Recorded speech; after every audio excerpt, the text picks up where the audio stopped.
If there's one game that doesn't look like complete dog water, it's Battlefield 2042. But of course, certain YouTube channels are continuing their usual fear-mongering BS. And today we'll be taking a look at a video from a channel who consistently clickbaits to high heaven, and recently he decided to upload a video claiming that it wasn't looking good for Battlefield 2042 because of leaked images that honestly didn't even look that bad in the first place. The video hasn't exactly been received well either, due to people obviously seeing through his poor attempt to fearmonger for views. So with all that being said, I'll let the video play.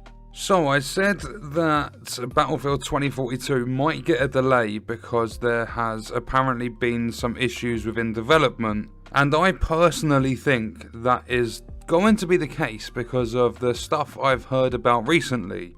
And what exactly have you heard recently? And where exactly is your information coming from? Because the only person saying that there could be development issues is a guy who works for DualShockers. And that should tell you enough in and of itself. DualShockers is not a reputable source for news. They are incredibly biased towards Sony for the most part, and for obvious reason. And you want to know the most funny part about this? The leaker doesn't actually leak anything and just says stuff along the lines of, oh, we haven't seen much gameplay, so it's probably having development issues. That is what the guy's referencing. Literally just a DualShockers employee not leaking anything, but saying that the game could be having development issues over a lack of gameplay being shown. So there are some tech tests that are happening right now. I'm not going to show gameplay or anything like that because it's all under NDA. However, the things I have seen, I've seen the footage myself, and the gameplay from what I saw was very bland. The foliage and everything looked horrible, and I believe it was PC gameplay as well. It just looked incredibly bare bones. Oh, you mean the tech test where EA blatantly stated that it will be a grey box environment that purely exists to stress test the servers and nothing else? EA have repeatedly stated that the playtest is purely to test the servers as well as cross-play functionality in a grey box environment, and that it won't be representative of the open beta or full release versions of Battlefield 2042. But YouTubers like this guy purposely ignore this to fearmonger and get easy views. It takes a certain kind of clueless individual to unironically complain about grass textures in a pre-alpha build of a game. And I know it's an early tech test, but if you think about it, this game is set to release within 2 months' time. And this is only like an alpha tech test sort of thing. Yeah, well done, that's exactly right. It's a fucking tech test using the pre-alpha version of the game with a grey box environment purely to test crossplay functionality and to test the server's capabilities, not to show a representation of the final product. This guy honestly sounds like someone's dad grabbed a mic and started trying to explain a tech test. He has absolutely no idea what he's talking about. I mean, for fuck's sake, he apparently didn't even read into it at all, because it would have taken him literally 2 seconds to have realised that this is a tech test of a 4-month-old build that EA have specifically stated only existed to test the servers out. But I've seen gameplay. Not only that, I've heard there are issues on PC, there's issues on Xbox, and the PlayStation 5 side of things, they actually had to cancel the PS5 tech test due to critical issues. And if you take the 2 seconds to read why exactly the PS5 tech test was cancelled, it was because of critical issues to do with crossplay. Because as any decent YouTuber would know, this was a tech test to stress test the servers and to test crossplay functionality. This sad and pathetic attempt to purposely mischaracterize the tech test to build a false narrative is flat out disgusting to see from a YouTuber with over 65,000 subscribers. How this guy has any subscribers when he is clearly incapable of doing the bare minimum amount of research is beyond me. They found critical issues to do with crossplay on PS5 in a 4-month-old build, and for some reason certain YouTubers have decided to try and use it to fearmonger because it's just about the only way they could ever get views. I know it's a completely different game when I mention this, but if you take a look at things like Cyberpunk, that hasn't had too many updates since it released. It's had a few, but not loads. What the fuck are you even talking about? What do Cyberpunk's post-launch updates have to do with Battlefield 2042's 4-month-old build that is purely being used to test crossplay? Cyberpunk 2077 and Battlefield 2042 literally only have one thing in common, and that's them both being first-person shooters. Apart from that, there are absolutely no similarities. Cyberpunk is a single-player open-world story-driven game. Battlefield 2042 is a purely multiplayer title. They are not comparable, and I hate how Cyberpunk has basically become the new Dark Souls, in the sense it's now being compared to every game coming out in the next year. Like how Dark Souls gets compared to every game that looks even slightly challenging. The reason why people haven't been allowed to share footage of the tech test is almost definitely because of people like this guy, who twist and mischaracterize them into something they aren't, by saying things like they found critical issues on PS5, when in reality they found critical issues with crossplay on PS5. There's a huge difference between those two statements, and this guy is almost definitely aware of what he's doing. And then if you take a look at Outriders, they have taken like 4 months to do some certain things within development.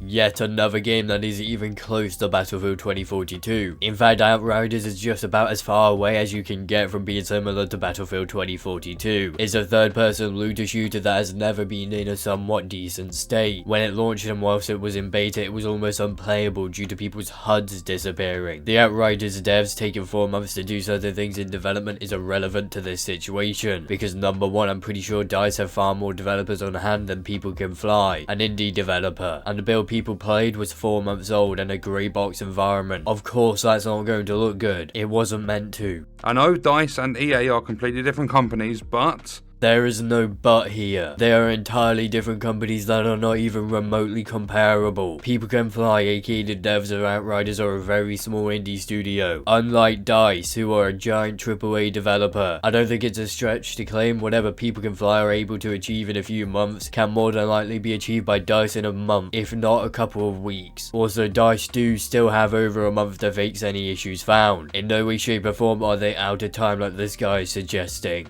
with a critical issue, there is a possibility it could take a few months in order to get that stuff sorted. And considering how the build people played was 4 months old and purely existed to test crossplay and the stress test of the servers, I think DICE/EA have plenty of time to fix any issues found, and probably already have. Acting like there's 10 days before launch, and that the tech test was a look into the final version of Battlefield 2042 is flat out disingenuous, and clearly you seriously need to do some basic research on topics before making videos on them, instead of spreading mostly baseless rumors to do with quote-unquote development issues, and seemingly purposefully misrepresenting tech tests to build false narratives around games, so you can very poorly attempt to fearmonger for easy views. I don't know all of the ins and outs. I mean, you couldn't have made that any more clear. You don't even know the basic information that's needed to make videos on this topic. But there are issues across all platforms, including the PS5 tech test being cancelled because of how bad it is. You keep saying there are issues with the tech test on PC and Xbox, but for some reason you are seemingly incapable of saying what they are, and you're very curiously incapable of explaining why the PS5 version was cancelled to a semi-decent extent. You merely keep misrepresenting why it was cancelled. It was cancelled because of critical issues with crossplay, not because of critical issues with the game. I have a feeling the issues he's referring to when it comes to Xbox and PC are to do with those grass textures and the grey box environment he was crying about earlier, and it would be absolutely hilarious if that's what he's talking about here, but to no one's surprise he isn't outright saying any of the issues people are running into, which I'm not going to lie should be expected for a tech test that purely exists to test crossplay and to test servers in a 4-month-old build. Anyone who was expected to go into a tech test for any game and to not experience any issues was beyond delusional. The whole point of tech tests is to find issues and then fix them before release.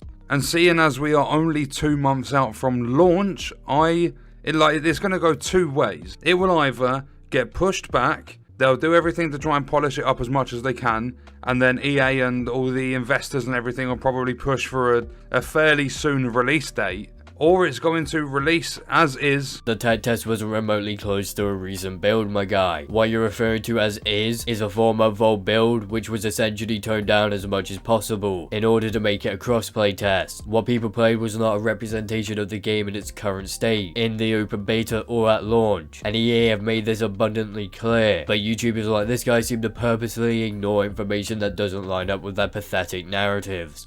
On October the 15th, if you get a big edition, if not it'll be October the 22nd, and when it does release it'll be in an incredibly bad state. And you're basing all of this on a test purely designed for testing crossplay and for stress testing the servers. I know I'm being a broken record right now, but it's truly incredible how disingenuous certain YouTubers are, and it's kind of funny how bad certain YouTubers are at spinning a narrative. This guy just sounds like someone's misinformed dad got a hold of a mic and started making videos on gaming topics. He evidently has no idea what he's talking about, or he's purposely ignoring information to spread false narratives. That is pretty much all I've got for this video. Just wanted to keep you guys in the loop with 2042, as even though I've done rants, said it's a rip-off and all of that, I will still be playing the game. I love my Battlefield games.